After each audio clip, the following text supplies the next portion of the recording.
Hi, I'm John from Small Fish Business Coaching, and I'm a business coach for tradies and for builders, and only for tradies and builders. The coaching program's called the Tradies Toolbox Coaching Program because it's like a box of tools, right? There's loads of stuff in there. It's not a one-on-one relationship with me telling you what to do. There's me for coaching and for teaching and for advice. There's David, who's another coach with lots of experience. There's a strategy. There are training videos. There are tools for understanding and tracking your numbers, and lots of delightful, helpful resources. Also, I'm quite at names, so everything's called tool something.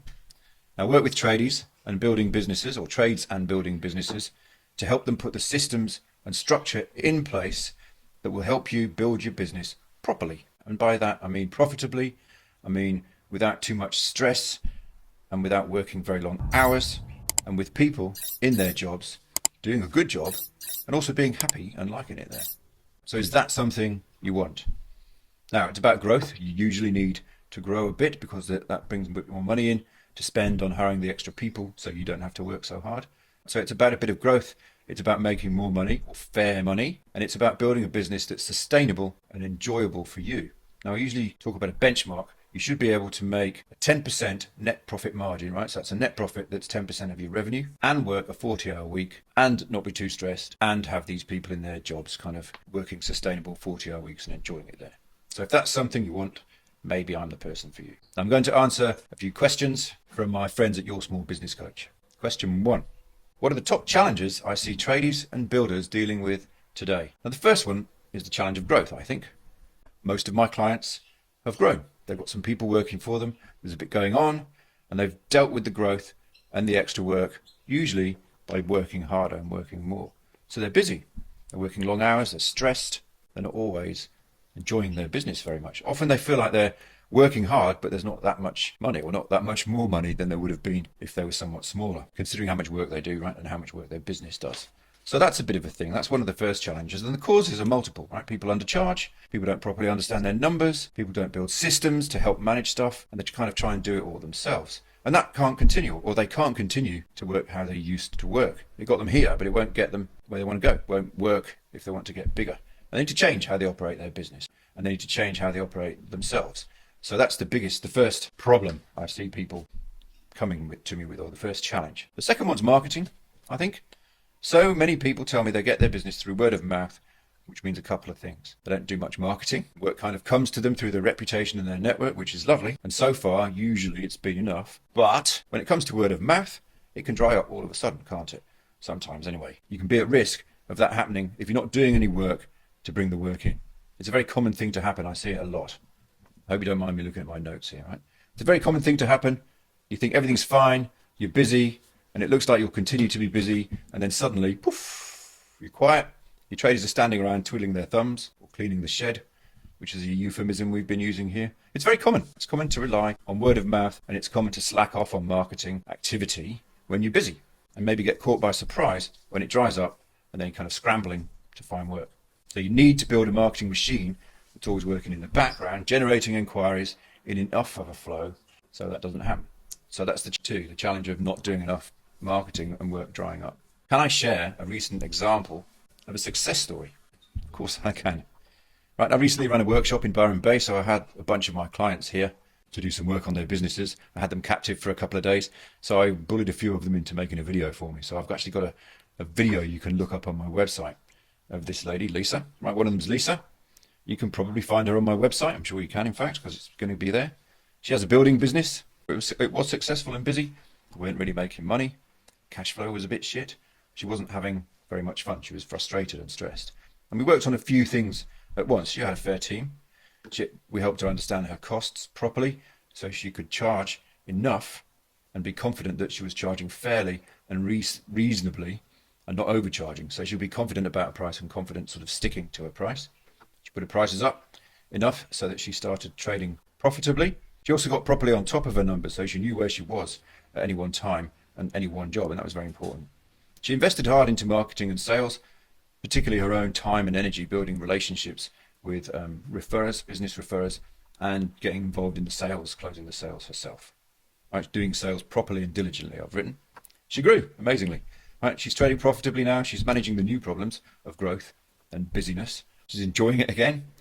She's more than doubled her monthly revenue, so of course that brings other challenges, but she's managing those like a pro, right? She's continuing to build systems to manage the growth. So she's a success story. She's doubled her revenue, or maybe even tripled her revenue. What's one piece of advice or actionable tip I give most frequently to the businesses I coach? It's really difficult to pick one, I thought, right? And the short answer, I think, if I look back at those videos from my workshop, the short answer is know your numbers, know your numbers, know your numbers. I just ran this intensive for my clients, which was a 2-day workshop in Byron Bay. And of course, I asked a few of them to shoot a testimonial or an interview with me. And I remember asking questions and filming and hearing them all say, knowing your numbers was important. Knowing your numbers was important. It was standout noticeable. So the one piece is understand your numbers. And the coaching very much follows a systematic path, right? We address the constraints of money, capacity, and systems, kind of in that order. And it's almost always money we look at first, right? Making a bit more so you can pay for the other improvements to your business that you want to make. Right? Understanding the money is the first step, making more of it, of course. Particularly, I find people are often undercharging or not charging enough, which is why they have cash flow frustrations or why there's not very much money around. So I'm going to go and look there first because it's such a common thing. Okay, understanding your costs and your margins and how much you need to be charging helps you be confident enough to put your prices up. Knowledge, of course, is power. It's not always money, it's not always pricing, but it's the number one tip I give, or the number one place I look first. Question 4. How can trades and builders know when it's time to work with a coach? Now is the time, obviously. I can answer that for this coach, of course, right? And it's really when you can afford it and when you've got scope for it to make a difference. I'm going to explain myself. A trade or building business has a kind of a common journey to it. You probably started working for yourself, finding and winning work through your network, and then doing it yourself. You grew a bit because you did a good job, word got around, and you started hiring people to do some of the work, right? Tradespeople or apprentices or both.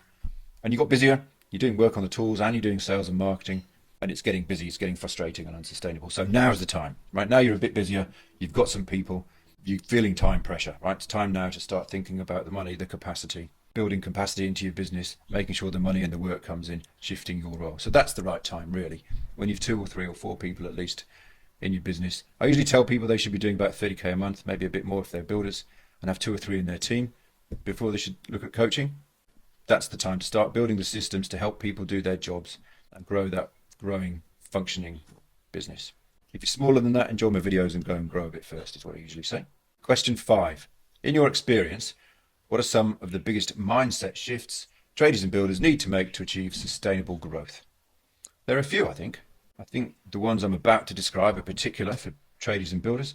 I'm sure other people need to make similar shifts too, but traders and builders have to work quite hard or find it quite difficult to make these shifts. The first is the obvious. You have to shift from tradesperson to business person.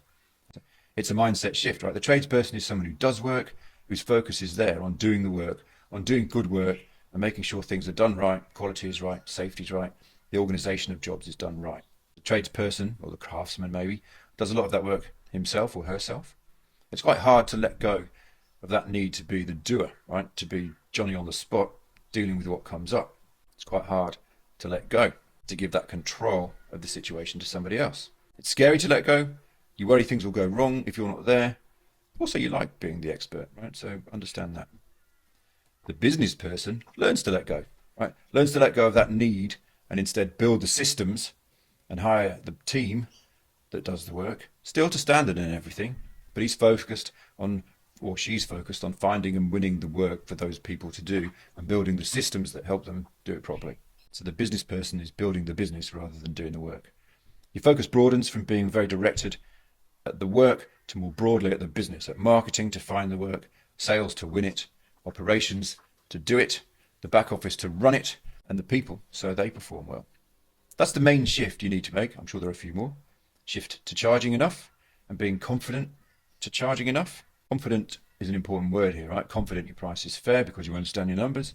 Confident that when someone says that's expensive, they're probably just trying it on. Confident that you're good. So shift to being more confident as well. Shift to being more focused on sales. That's another one. You're a salesperson now, whether you like it or not. You need to devote enough time and energy to sales and marketing to win enough work to grow your business, at least until you're big enough to start hiring salespeople. So that's 3, right? Business, price, and sales. And confidence is kind of part of all of them, I think. And remember, be confident. Your customers are not better than you. You're not just a dumb tradie. People honestly say that to me. Right? You're a business person. You're successful. That. Question 6. What role do accountability and structure play in driving success for the businesses I coach? Quite a big role, I think, especially considering what I just said before in the previous question about how difficult people find it to make the mindset shifts. The people who come to me are usually busy, they're usually working quite hard, they don't have loads of spare time for the extra work that comes from coaching. Even if that work is trying to reduce their workload and free up time, they're going to have to do work first before they get the benefit. So there's more work for already busy people.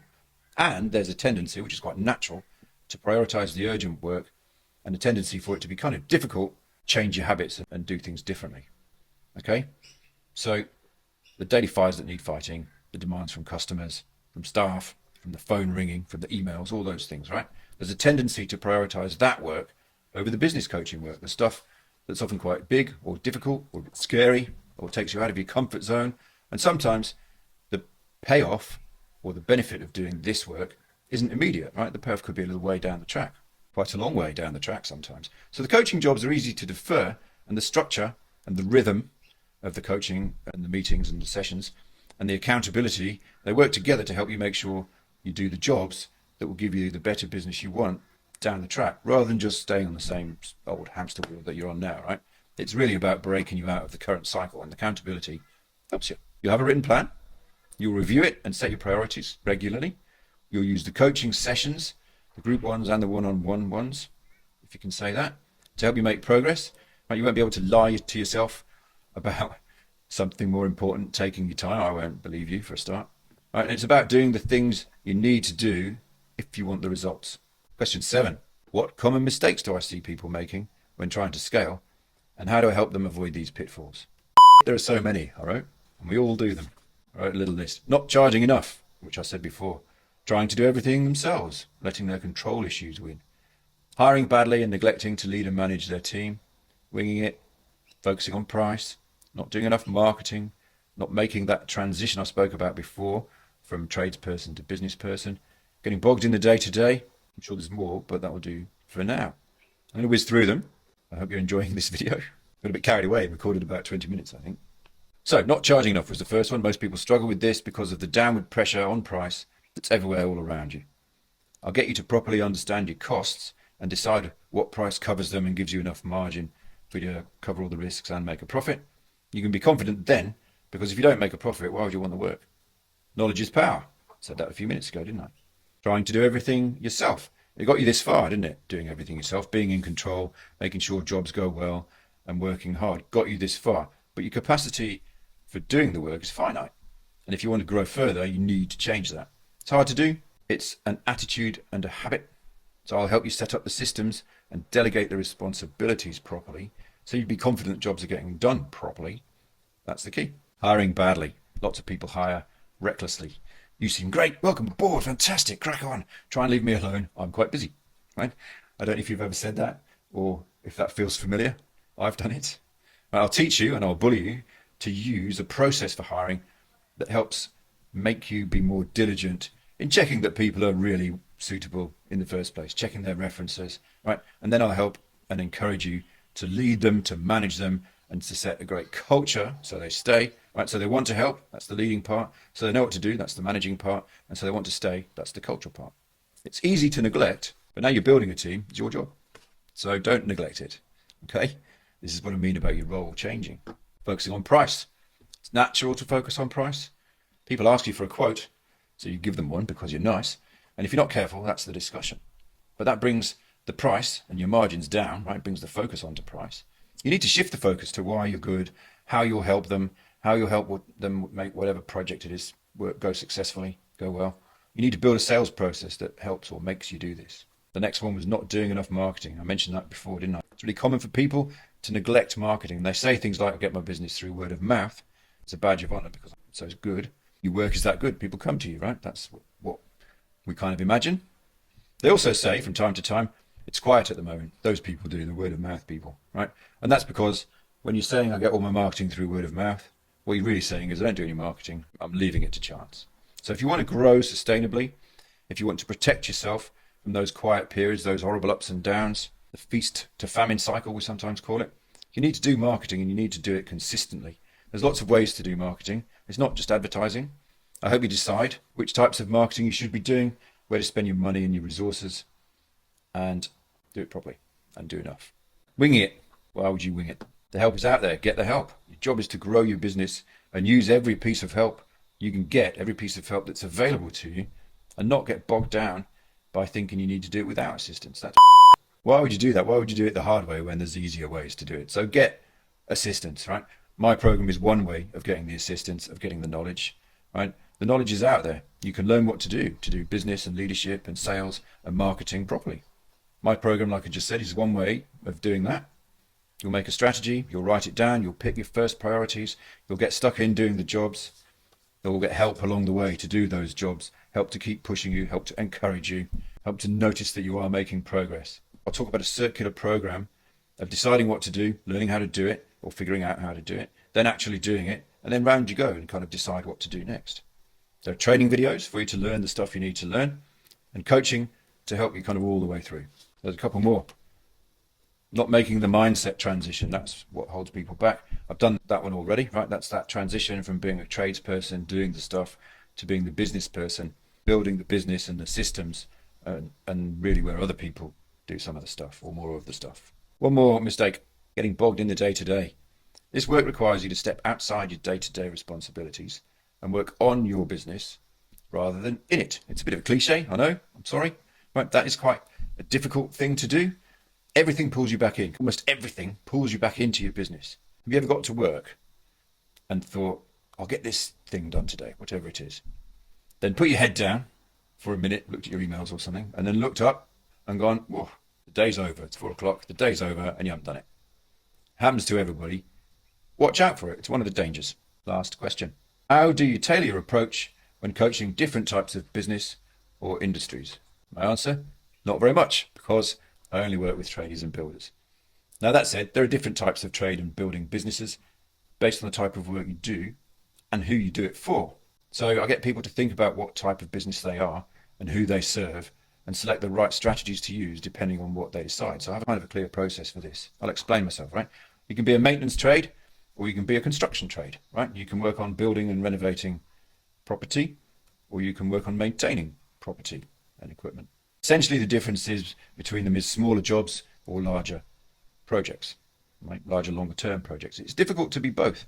They don't lend themselves well to a smallish trade business doing both things. If you think you've got your team on some residential construction projects that go for some weeks, it's very difficult to drag people off to go and fix a maintenance problem and spend 2 hours there. So they don't lend themselves well to being both types. You also have to do different types of marketing, different sales structures, different sales processes, different pricing. So then, if you have to do twice the work if you're twice the businesses. Also, whether you work with residential customers or business customers like builders, whether you subcontract to builders or somebody else, or whether you work to property managers in maintenance, informs kind of what marketing you need to do and how you need to behave as well. So I've mapped all that out. I've mapped out the different types of trade businesses you can be and what they need to do in terms of marketing and sales and how they set themselves up. You make the decisions. My advice is try not to be all the types, and the strategies are there for you to follow. I hope that helps. If you're interested in my coaching, make your inquiry here. Paul will put us in touch by email, I think. I'll call you for a short call to see if we both think I can help you. If we both agree that we think I can, then we'll do a proper meeting, a 1 hour meeting on Zoom called a strategy session, which is the sales meeting. It's also the questions we need to ask to get a strategy happening. Right, and we'll both decide if we're going to work together. At the end of that, I'm going to ask you to make a decision, a yes or no. If you want to check my videos out, use the link here, and we'll automatically put you on our mailing list and send you my videos and invitations to events and workshops and things that I run as well. There you go. Thanks for listening. See you.